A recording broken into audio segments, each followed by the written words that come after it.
Good morning to all. இன்னைக்கு காலை routine தாங்க பார்க்க போகிறோம். நான் வந்து பேங்க் அரிசி தான் எடுத்திருக்கேன். ஒரு ஒரு 1.5 டம்ளர் எடுத்திருக்கேன். 1.5 டம்ளரையும் ஒரு 4லேருந்து 5 முறை நல்லா கழுவி எடுத்துக்கிட்டேன். 4லேருந்து 5 முறை கழுவி எடுத்துக்கிட்டேங்க அப்படின்னா அதில் இருக்க அந்த கலர் நமக்கு கொஞ்சம் சேஞ்ச் ஆகி வரும். நான் ஒரு 4லேருந்து 5 களை எடுத்துகிட்டு அப்படியே வச்சுருக்கேன். இது ஒரு 1/2 அன் ஹவர் ஊறினதுக்கப்புறம் இதில் மேலே பாருங்கள் வெள்ளை வெள்ளையாக ஒரு அரிசி இருக்கும். அந்த அரிசியை மட்டும் நம்ம எடுத்து போட்டு சமைக்க ஸ்டார்ட் பண்ணிடலாங்க. இந்த பாத்திரத்தில் தான் நான் 1.5 டம்ளருக்கு சமைக்க போகிறேன் இப்போது. அப்புறமா நான் வந்து ஒரு 1/2 அன் ஹவர் ஊற வச்சிட்டேன்னா இது பண்ணதுக்கப்புறமா இங்கே பாருங்கள் நல்லா ஊறி நல்லா வந்ததுக்கப்புறம் மறுபடியும் நான் இன்னொரு 2 களை எடுத்துக்குவேன். ஏன்னா எந்த அளவுக்கு நம்ம களைஞ்சி எடுத்துடுறோமோ அந்த அளவுக்கு நமக்கு வந்து ரேஷன் அரிசி வந்து கலராக தெரியும். அந்த மங்கலாம் நமக்கு தெரியாமல் இருக்கும். அதனால் ஒரு 2லேருந்து இன்னொரு 3 களை சேர்த்து நம்ம களைஞ்சி எடுத்துக்கிட்டோம் அப்படின்னா நமக்கு கலர் ஆட்டோமேட்டிக்காக நமக்கு வந்து அந்த ப்ரௌன் ரொம்ப மங்கலான கலர் இல்லாமல் அந்த ஒரு நல்ல கலர் நமக்கு கிடைக்கும். நமக்கு அதுவே போதும், தாராளமாக போதும். அதை ஒரு 2 முறை களைஞ்சி அப்படியே நான் வச்சுட்டு அதை மூடி வச்சுட்டேன். அது தண்ணி கொதிச்சதுக்கப்புறம் போட்டுக்கலான்ட்டு. அதுக்கப்புறம் இன்றைக்கி பாகக்காய் பொரியல் தாங்க வைக்க போகிறோம். ஒரு 2 பாகக்காய் எடுத்திருக்கேன். 2 பாகக்காய் எடுத்து தோல் சீவிட்டு 2 பக்கமும் கட் பண்ணிவிட்டு பாகக்காயை கட் பண்ணி எடுத்துக்கிறேன். பாகக்காய்ங்கிறது நம்ம உடம்புக்கு ரொம்ப ரொம்ப ரொம்ப ரொம்ப நல்லதுங்க. டெய்லி ரொட்டீன்லையுமே பாவக்காய் சேர்த்துக்கலாம் தாராளமாக. அது பொரியலாவோ அல்லது ஃப்ரையாவோ அல்லது வந்து தொக்காவோ அல்லது குழம்புலையோ அல்லது வந்து அப்படியே கூட பாவக்காயை வந்து லைட்டாக எண்ணெயில் ஃப்ரை பண்ணி சாப்பிட்றவங்க கூட நிறைய பேர் இருக்காங்க. அப்படியே சாப்பிட்றவங்க கூட சாப்பிட்டுக்கலாம். பாவக்காய் வந்து நம்ம உடம்புக்கு அவ்வளோ ஹெல்த்திங்க. அதனால் நம்ம இந்த இதை வந்து எந்த அளவுக்கு நம்ம உடம்புல சேர்த்துக்கிறோமோ அந்தளவுக்கு நமக்கு வந்து என்ன சொல்கிறது என்ன சொல்லுவாங்க அப்படின்னா அந்த கிருமிகள் அதெல்லாம் இல்லாமல் இருக்கும்னு சொல்லுவாங்க. அதனால் ரொட்டீன் லைஃப்பில் பாவக்காய்ங்கிறது ஒரு அத்தியாவசியமான காய்கறியில் ஒன்றா ஆகிப்போச்சு. ஆனால் சிலருக்கு இது பிடிக்க மாட்டேங்குது. பிடிக்கல அப்படின்னாலும் சாப்பிட்ணுங்கிற சுச்சுவேஷனில் இருக்கும். அதுக்கப்புறம் இந்த இதை நம்ம கட் பண்ணி எடுத்துகிட்டு அந்த விதைலாம் வந்து வாயில் பட்டால் நறுக்குன்னு ஒரு மாதிரி இருக்கும், சாப்பிட தோணாது. அதனால் அந்த விதையை மட்டும் நம்ம எடுத்து வச்சுக்கிறோம். எடுத்துகிட்டு அதை 4 3ஆக கட் பண்ணி வச்சுக்கலாம்.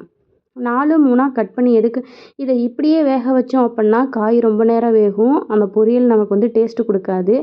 அந்த இதில் இருக்க அந்த இதெல்லாம் எடுத்து வச்சுட்டு அதை 4 3ஆக கட் பண்ணி நம்ம பொடியாக காயை அரிஞ்சு வச்சுக்கிட்டோம் அப்படின்னா அந்த காய் தனி டேஸ்ட்டுங்க. டக்குன்னு வெந்துடும். நமக்கு சிலிண்டரும் மிச்சமாகிற மாதிரி இருக்கும். வேலையும் நமக்கு சீக்கிரம் முடிஞ்ச மாதிரி இருக்கும். அதனால் அரியிறப்போ கொஞ்சம் பொடியாக அரிஞ்சு வச்சுக்கலாம். நம்ம இந்த மாதிரி எடுத்து வச்சு அந்த காயையுமே என்ன பண்ணுவாங்கன்னா சிலர்லாம் வெயிலில் நல்லா காய வச்சு பொடி பண்ணி அதை சுடுதண்ணியில் போட்டு குடிக்கிறவங்க கூட இருப்பாங்க. ஆனால் நான் ஒரு டைம் ட்ரை பண்ணேங்க. எனக்கு பெருசாக அது ரொம்ப சாட்டிஸ்ஃபைடு இல்லை. அதனால் உங்களுக்கு தெரிஞ்சால் கமெண்ட் பண்ணுங்கள். இதுமாரி நான் பொடியாக அரிஞ்சு வச்சுக்கிட்டேன் அப்படின்னா எனக்கு சீக்கிரமாக வந்து எனக்கு வெந்து வந்துருங்கிறதுனால பொரியலுக்கு தேவைப்படுறதுங்கிறதுனால நான் பொடியாக அரிஞ்சு வச்சுக்கிறேங்க. ஆனால் ஸ்டார்டிங்கில் எனக்குமே பாவக்காய்ன்றது சுத்தமாக பிடிக்காத ஒன்றா தான் இருந்துச்சு. அப்புறம் சாப்பிட்டு பழகிடுச்சு. இப்போ வந்து பாவக்காய்ங்கிறது ஒரு அத்தியாவசிய பொருளில் ஒன்றாவே ஆயிடுச்சு. டெய்லிக்கு பாவக்காய் எடுத்துக்கலாமேங்கிற அளவுக்கு டேஸ்ட் நமக்கு ஒட்டிடுச்சா. அதனால் டெய்லிக்கு ஒரு பாவக்காய் அல்லது 2 பாவக்காய் நம்ம எடுத்துக்கிட்டோம் அப்படின்னா இப்போ இருக்க லைஃப்க்கு நமக்கு உடம்புக்கு ரொம்ப ஹெல்திங்க. அதனால் நான் அப்படியே கொஞ்சம் கொஞ்சமாக அரிஞ்சு கட் பண்ணி எடுத்து வச்சுக்கிட்டு அதுக்கப்புறம் நம்ம ஒர்க்கை ஸ்டார்ட் பண்ணிடலாம்.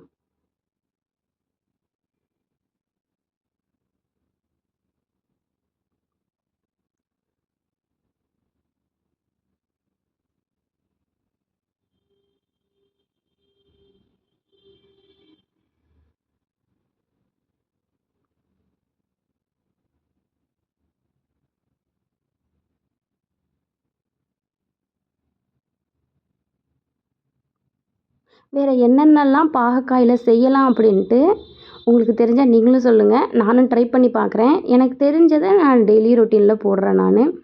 எனக்கு தெரிஞ்ச பொரியல் நான் போட்டுட்ருக்கேங்க. ஆனால் பாவக்காயில் நிறைய வெரைட்டிஸ் இருக்குது. இப்படி தான் பொரியலில் தான் வத்தலில் தான் இப்படி தான் சாப்பிட்ணுலாம் இல்லை. அதை விட தாண்டி நிறைய வெரைட்டிஸ்லாம் பாகக்காயில் இருக்குது. ஆனால் நமக்கு தெரிஞ்சது வந்து ஒரு 4லேருந்து 5 ரெசிபி தான் நமக்கு தெரியும்.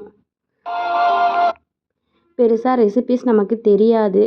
அதனால் தெரிஞ்ச ரெசிபியை வச்சு டெய்லிக்கு பாவக்காயை யூஸ் பண்ணிக்கலாம்.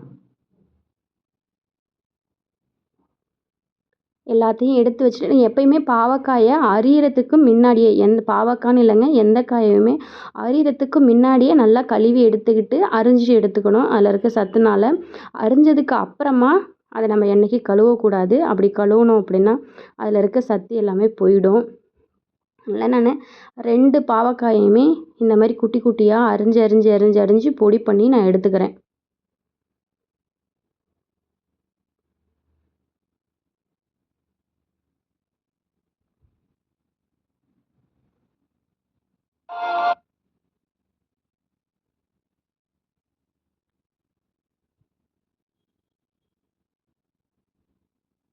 அவ்வளோதாங்க. இதையும் அதேமாரி கட் பண்ணி எடுத்துக்கிறேன். இந்த பக்கம் பார்த்தோம்னா எனக்கு ஒலை கொதிச்சிருச்சு.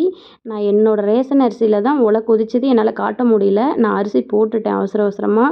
போட்டுட்டு வந்து மீதி இருக்க பாவக்காயில் இருக்க விதையும் எடுத்துட்டேன்.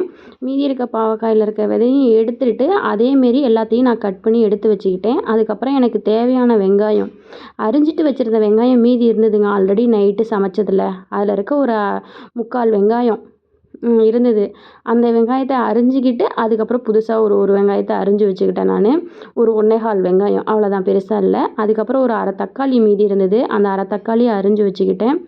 இப்போக்கி இந்த தக்காளி மட்டும் தான் அரிஞ்சிருக்கேன். இந்த தக்காளியை நான் ரசத்துக்கு எடுத்துக்கலான்றதுக்காக அரிஞ்சு வச்சுருக்கேன். வெங்காயம், தக்காளி எல்லாத்தையும் அரிஞ்சு ரெடியாக எடுத்துகிட்டு போயிடலான்ட்டு.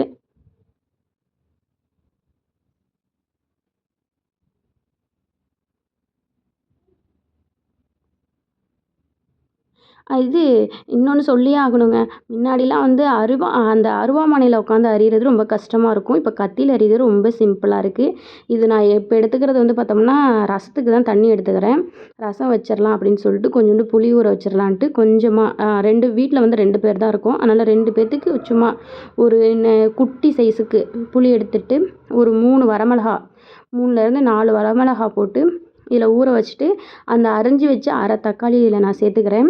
சேர்த்ததுக்கு அப்புறமா என்ன பண்ணுறேன்னா தனியாக ஒரு ஜாரில் இங்கே நம்ம அந்த மசிச்சு எடுத்துக்கலாம். இல்லாட்டினா அந்த மசிக்கிற அந்த கல் இல்லாதவங்க இந்தமாரி குட்டி ஜாரில் போய்ட்டு அரைச்சி நம்ம எடுத்துக்கலாம். தேவையான அளவு கொஞ்சமாக ஒரு 10 12 பல் பூண்டு, கொஞ்சமாக சீரகம் போட்டு அதை போய்ட்டு நம்ம அரைச்சி எடுத்துகிட்டு வந்துட்டு அதையும் நம்ம அப்படியே இந்த ரசத்தில் நம்ம புளி ஊற வச்சுருக்கோம் இல்லைங்களா, அதில் சேர்த்துக்கலாம். சேர்த்ததுக்கப்புறம் ஒரு புளி வந்து ஒரு ஃப்ரிட்ஜில் வச்சுருந்தா ரொம்ப நேரம் ஊறணும். ஃப்ரிட்ஜுக்குள்ளே இல்லாட்டினா நமக்கு நார்மலாக நல்லாவே இருக்கும். அரைச்சி வச்சுருந்தது மீதி இருந்த தண்ணியையும் கழுவி நான் இதில் ஊற்றிடுறேன். அதனால் நான் அப்படியே பிசைய ஆரம்பிச்சிடுறேன். எனக்கு புளி வந்து ரொம்ப ஹார்டாக இல்லைன்றதுனால உடனேயே நான் இது எல்லாத்தையும் கையை விட்டு நல்லா நம்ம பிசைஞ்சு வச்சுக்கிட்டோம் அப்படின்னா எல்லாம் மிங்கிள் ஆகிடும். முடிஞ்ச வரைக்கும் நல்லா பிசைஞ்சு எடுத்துக்கிட்டோம் அப்படின்னா நமக்கு மிங்கிள் ஆகிடும். மிங்கிள் ஆனதுக்கப்புறமா எனக்கு இந்த இதுக்கு எவ்வளோ தேவையான அளவு உப்பு தேவைப்படுதோ அந்த அளவுக்கு நான் உப்பு போட்டுட்டு நல்லா பிசைஞ்சு எடுத்துக்கிட்டேன் அப்படின்னா இது மிளகாலாம் 2 4 5 பிரித்து பிச்சு எடுத்துடலாம். நம்ம பிசையில் அதுமாரி பிசைஞ்சு எடுத்துக்கலாம். இங்கே பாருங்க, நல்லா பிசைஞ்சு எடுத்துக்கிட்டேன். தொக்கு மாதிரி ஆயிடுச்சு எனக்கு. இது இனிமேல் நான் கூட்டி வைக்கிற வேலை தான். இதை ஒரு பக்கம் நான் அடுப்பில் எடுத்து வச்சு லைட்டாக ஆயில் போட்டு அந்த சும்மா ஒரு அரை ஸ்பூன் போதுங்க. அதிகமாக ஆயில் ரசத்துக்கு சேர்க்கக்கூடாது. ஏன்னா அது ரசம் வச்சு முடிச்சிட்டோன்னா மேலே ரொம்ப அப்படியே எண்ணெயாக நிற்கிற மாதிரி இருக்கும். அதனால் அதிகபட்சம் அரை ஸ்பூன் ஆயிலே நமக்கு தாராளமாக போதும்.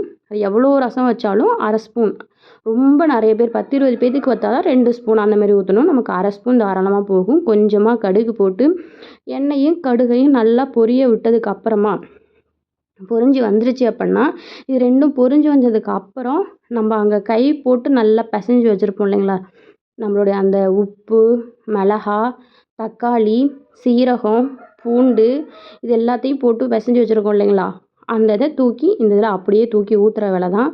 ஊற்றினோம் அப்படின்னா இது ஒரு 2 or 3 மினிட்ஸ் நல்லா இதாகும், குக் ஆகும். குக் ஆனதுக்கப்புறமா இது லைட்டாக, அதாவது ஹெவியாக கொதி விடக்கூடாது, லைட்டாக தான் கொதி விடணும். இந்த டைமில் பார்த்தோம்னா நான் மஞ்சத்தூள் போட்டுக்கிறேன். மஞ்சத்தூள் போட்டு லைட்டாக ஒரு கிண்டு விட்றேன். கிண்டு விட்டு இதை ஹீட் பண்ணிட்டேன்னா அப்படியே பொறன்னு லைட் கொதி தான் வரணும். அதிக கொதி வரவே கூடாது. லைட்டாக கொதி வர மாரி சிம்டம்ஸ் இப்படி தெரிஞ்சாலே இதை அப்படியே நம்ம ஆஃப் பண்ணிடணும். ஏன்னா கொதி வந்துருச்சு அப்படின்னா ரசத்தில் இருக்க ஸ்மெல்லு பூரா வெளியே போயிடும். ரசம் நமக்கு டேஸ்ட்டாகவே இருக்கவே இருக்காது. அப்படின்றனால இந்த ஸ்மெல் இவ்வளோதான். இங்கே பாருங்கள், கொதியே வரக்கூடாது. இதோட நான் வந்து கீழே சிலிண்டரை ஆஃப் பண்ணிக்கிறேன். ரசம் வச்சு முடிச்சிட்டேன். நெக்ஸ்ட்டு பாவக்காய் தாளிக்கிற வேலை தான் எனக்கு. அதுக்கு கொஞ்சமாக ஒரு 4 ஸ்பூன் ஆயில் போட்டுக்கிறேன். ஆயில் போட்டு ஆயில் நல்லா நான் ஒரு 4 ஸ்பூன்லேருந்து 4.5 ஸ்பூன் ஆயில் போட்டுக்கிறேன். நல்லா காஞ்சி வந்ததுக்கப்புறமா அதில் கொஞ்சமாக நான் என்ன சேர்த்துக்கிறேன்னா கடுகு சேர்த்துக்கிறேன். ஆயில் காஞ்சி வந்ததுக்கப்புறம் கடுகு சேர்த்து இது எண்ணெய் வந்து காஞ்சி வந்ததுக்கப்புறம் கடுகு போட்டால் டக்குன்னு கடுகு பொரிஞ்சிரும். கடுகு சேர்த்ததுக்கப்புறம் கடுகு பொரிஞ்ச உடனேயே அதில் நான் வந்து ஒரு வெங்காயம் சேர்த்துக்கிறேன். அரிஞ்சது 1 1/4 வெங்காயம் அரிஞ்சேன். ஆனால் 1 வெங்காயம் தாராளமாக போதும். அதுவே குவான்டிட்டி நிறைய இருந்ததுனால நான் ஒரே 1 வெங்காயம் மட்டும் முழு வெங்காயத்தை அரிஞ்சு அப்படியே சேர்த்துக்கிட்டேன். இந்த வெங்காயம் வந்து நல்லா வணங்கி ஒரு பொன்னிறமாக வரணும். பொன்னிறமாக வந்ததுக்கு அப்புறமா இதில் நான் வந்து ஒரு தக்காளி சேர்த்துக்கிறேங்க. ஒரு தக்காளி அரிஞ்சதை நான் வீடியோவில் காட்டலை. ஆனால் ஒரு தக்காளி இங்கே பாருங்கள், இந்த கலரை நல்லா மாறி வந்ததுக்கப்புறம் நான் ஒரு தக்காளி ஃபுல்லாக அரிஞ்சு சேர்த்துக்கிட்டேன். அந்த தக்காளியுமே நல்லா எனக்கு வணங்கி வரணும். 2யும் போட்டு நல்லா மிக்ஸ் பண்ணி தக்காளி வெங்காயமும் எனக்கு நல்லா வணங்கி வந்துருச்சுன்னா அதுக்கப்புறமா தான் இதில் சேர்க்க வேண்டிய பொருள்லாம் சேர்க்கணும். நம்ம என்னென்னா அந்த பாவக்காய், உப்பு, மிளகாத்தூள் எல்லாம் சேர்க்கலாம். இது ஃபஸ்ட்டு மஞ்சத்தூள் கொஞ்சம் சேர்த்துக்கிறேன். அது சேர்த்துக்கிட்டதுக்கப்புறம் தேவையான அளவு உப்பு. இந்த உப்பு எதுக்காகனா, உப்பு போட்டுக்கிட்டோம் அப்படின்னா பின்னாடி பத்தலைனா கூட இன்னும் கொஞ்சம் போட்டுக்கலாம். கொஞ்சமாக எதுக்கு போட்டுக்கிட்டேன்னா இந்த தக்காளி வெங்காயமும் கொஞ்சம் வணங்கி வரட்டும் அப்படிங்கிறதுக்காக நான் கொஞ்சமாக உப்பு சேர்த்துக்கிட்டேன். அதனால் இது இந்த ஒரு 2 மினிட்ஸ் இந்த மாதிரியே குக் ஆகிடுச்சு அப்படின்னா எனக்கு தக்காளி வெங்காயமும் நல்லா வணங்கி வந்துடும். அந்த ஆயில் வந்து எனக்கு தனியாக பிரிஞ்சு வந்துடும். பிரிஞ்சு வந்ததுக்கு அப்புறமா இதில் நான் என்ன சேர்ப்பேன் அப்படின்னா பாகக்காய் சேர்ப்பேன். பாருங்க, நல்லா குக் ஆகுது. இந்த தக்காளியெலாம் கலர் இன்னும் கொஞ்சம் லைட்டாக சேஞ்ச் ஆகி நல்லா வணங்குற மாதிரி ஒரு கலர் மாறணும். இது நல்லா அப்படியே ஸ்டிஃபாக இருக்குது. அது அப்படியே இன்னும் கொஞ்சம் இலகுன மாதிரி இந்த தக்காளி ஆனது உடனே நான் வந்து பாவக்காய் நான் அரிஞ்சு வச்சுட்டு அந்த 2 பாகக்காய் சேர்த்துக்கிட்டேன். சேர்த்துட்டு நல்லா கிண்டி கொடுப்பேன். 2 பாவக்காயுமே இங்கே பாருங்கள், நான் பொடியாக தான் அரிஞ்சு சேர்த்துருக்கேன். பொடியாக அரிஞ்சு சேர்த்துக்கிட்டோம் அப்படின்னா எனக்கு பாவக்காய் வந்து டக்குன்னு வெந்து வந்துடும். அப்படிங்கிறதுக்காக நான் வந்து ரொம்ப பொடியாகவே அரிஞ்சு சேர்த்துக்கிட்டேன். ஏன்னா இதனால் எனக்கு வேலை சீக்கிரம் முடிஞ்சிடும். முழுசாக அரிஞ்சிட்டு இருந்தோன்னா நமக்கு வந்து ஒர்க்கு இது சிலிண்டர் ரொம்ப நமக்கு அதிகம் பிடிக்கும். இதனால் நமக்கு சிலிண்டர் கொஞ்சம் கம்மியாக தான் பிடிக்கும். அப்படினால எல்லா பாவக்காயும் சேர்த்து கொட்டி நான் நல்லா கிண்டி கொடுத்துக்கிறேன். இப்படியே கிண்டி கொடுத்து எதுவுமே பண்ணாமல் இப்படியே ஒரு 5 மினிட்ஸ் குக் ஆகட்டும்னு வச்சிடலாம். இதை நீங்கள் அப்படியே மூடி போட்டு மூடி வைக்கலாம். இல்லை அப்படியே ஓப்பனாகவும் வைக்கலாம். மூடி போட்டு மூடி வச்சோம்னா டக்குன்னு குக் ஆகும். ஓப்பன்லேயே வச்சோம்னா ஒரு 1 or 2 மினிட்ஸ் எக்ஸ்ட்ரா குக் ஆகும். அதனால் நான் அப்படியே பக்கத்தில் எனக்கு ஒர்க் இருந்ததுனால நான் அப்படியே ஓப்பன் பண்ணி வச்சு கிண்டி விட்டுக்கிட்டே இருந்தேன். கிண்டி அடி பிடிக்காமல் இருக்கிறதுக்காக நான் ஓப்பன்லேயே வச்சுட்டேன், க்ளோஸ் பண்ணல. ஏன்னா நான் ஆயிலும் ரொம்ப ஹெவியாக ஊற்றலை, லைட்டாக தான் ஆயிலும் ஊற்றினேன். அப்படின்றனால மூடி வச்சா ரொம்ப அடி பிடிச்சிக்கும்னு நான் மூடி வைக்கல. அதுக்கப்புறமா வந்து பாருங்கள், இப்போயே அடி பிடிக்கிற மாரி ஒரு ஸ்டேஜ் வர மாதிரி இருந்ததுனால ஒரு 1/4 டம்ளர், அதிகமாக கிடையாது, ஒரு குட்டி டம்ளரில் ஒரு 1/4 டம்ளர் தண்ணி சேர்த்துக்கிட்டேன். இதை சேர்த்துக்கிட்டதுக்கப்புறம் இதை நம்ம நல்லா கிண்டி கொடுத்தோம் அப்படின்னா இந்த தண்ணியும் பாகக்காயும் ஒரு பட்சத்தில் வந்து மிங்கிள் ஆகும். மிங்கிள் ஆனதுக்கப்புறம் ஒரு 3 மினிட்ஸ் குக் ஆனதுக்கப்புறம் தேவையான அளவுக்கு, அதாவது எப்படின்னா அரை மூடி கூட கிடையாது, 1/4 மூடி தேங்காய் போதுமானது. 2 பாகக்காவுக்கு 1/4 மூடி தேங்காய் அரைச்சி ஊற்றிக்கிறேன். தேங்காய் கூட பெருஞ்சீரகமும் கொஞ்சம் போட்டுக்கிட்டா ஸ்மெல்லு நல்லாயிருக்கும். அதனால் தேங்காய் பெருஞ்சீரகத்தை 1/4 மூடி அரைச்சி இதில் நான் சேர்த்துக்கிறேன்.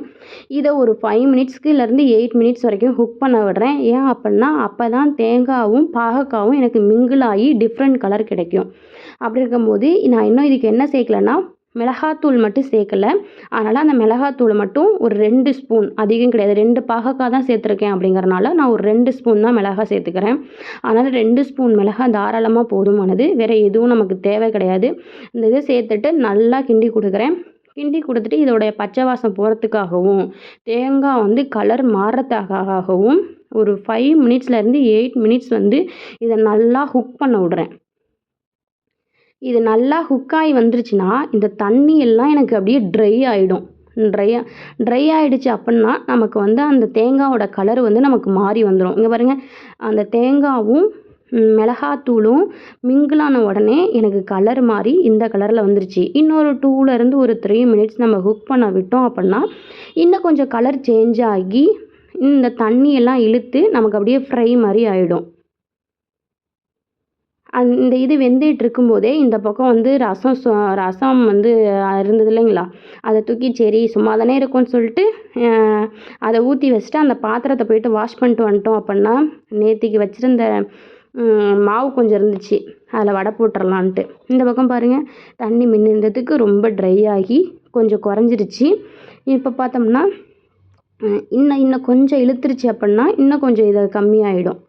எந்த அளவுக்கு ட்ரை ஆகிடுச்சு பாருங்களேன், ஆட்டோமேட்டிக்காக தொக்கு மாதிரி ஆகிடும்.